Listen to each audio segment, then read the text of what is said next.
ঢাকার ক্লাব ক্রিকেটে দীর্ঘদিনের অচল অবস্থা কাটিয়ে অবশেষে স্বস্তির হাওয়া। নতুন কমিটি দায়িত্ব নেওয়ার পর থেকেই জমে থাকা জট খুলতে শুরু করে, আর এবার আনুষ্ঠানিকভাবেই গতি পাচ্ছে ঢাকা প্রিমিয়ার লিগ। দলবদলের দিনক্ষণ ঘোষণা করে দিয়েছে cricket committee of Dhaka metropolis, যা অনেক দিনের অনিশ্চয়তার অবসান বলেই ধরা হচ্ছে।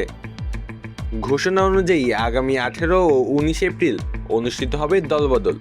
স্থান হিসেবে থাকছে হোম অব ক্রিকেট খ্যাত শেরেবাংলা জাতীয় ক্রিকেট স্টেডিয়ামের সিসিডিএম কার্যালয়। প্রতিদিন সকাল 11টা থেকে বিকাল 5টা পর্যন্ত চলবে এই আনুষ্ঠানিকতা। এই 2 দিনেই ঠিক হয়ে যাবে ক্রিকেটার কোন দলে খেলবেন, কারণ অনিশ্চয়তার কারণে এবার আগে থেকেই কোনো দলই স্কোয়াড গুছিয়ে রাখতে পারেনি। বাংলাদেশের ঘরোয়া ক্রিকেটে সবচেয়ে গুরুত্বপূর্ণ লিস্ট এই টুর্নামেন্টগুলোর একটি হলো এই ডিপিএল।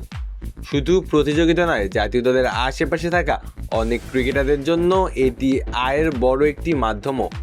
তাই টুর্নামেন্টটি ঘিরে উত্তেজনা সবসময় থাকে তুঙ্গে। বাবা, এত এনার্জি কই পাও? এই পাওয়ার চুমুকে অ্যাকশন। এবারের আসরে অংশ নিচ্ছে মোট 12টি দল।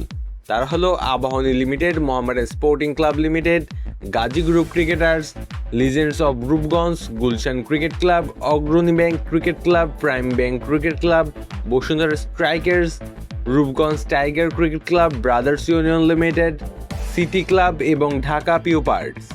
এর মধ্যে ধানমন্ডি স্পোর্টস ক্লাব নতুন নামে বসুন্ধরা স্ট্রাইকার্স হিসেবে অংশ নিচ্ছে, যা এবার আসলে একটি উল্লেখযোগ্য পরিবর্তন। তবে এই পর্যায়ে আসতে পথটা মোটেও সহজ ছিল না। বিসিবি নির্বাচন ঘিরে তৈরি হওয়া বিতর্কে একসময় 48টি ক্লাব পর্যন্ত লিগ বর্জনের ঘোষণা দেয়। অনেক ক্লাব তখন আমিনুল ইসলাম বুলবুলের নেতৃত্বাধীন বোর্ডকে প্রশ্নবিদ্ধ করে সব ধরনের ক্রিকেট কার্যক্রম থেকে সরে দাঁড়ায়। ফলে প্রথম বিভাগ থেকে শুরু করে দ্বিতীয় ও তৃতীয় বিভাগ পর্যন্ত লিগগুলোতে ছড়িয়ে পড়ে অচল অবস্থা। পরবর্তীতে জাতীয় ক্রীড়া পরিষদের হস্তক্ষেপে গঠন করা হয় তদন্ত কমিটি। সেই প্রতিবেদনের ভিত্তিতে আগের বোর্ড ভেঙে দিয়ে নতুন অ্যাডহক কমিটি গঠন করা হয় তামিম ইকবালের নেতৃত্বে। এরপর থেকে ধীরে ধীরে স্বাভাবিক হতে থাকে ক্লাব ক্রিকেটের পরিস্থিতি।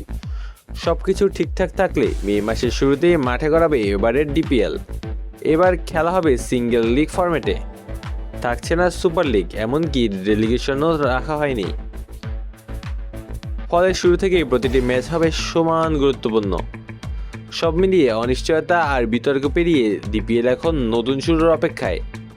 দল বদলের এই 2 দিনই ঠিক করে দেবে এবারের লিগের আসল চিত্র। মাঠে খেলা শুরু হলেই আবার প্রাণ ফিরে পাবে ঢাকার club cricket. Allah Talukdar, on field.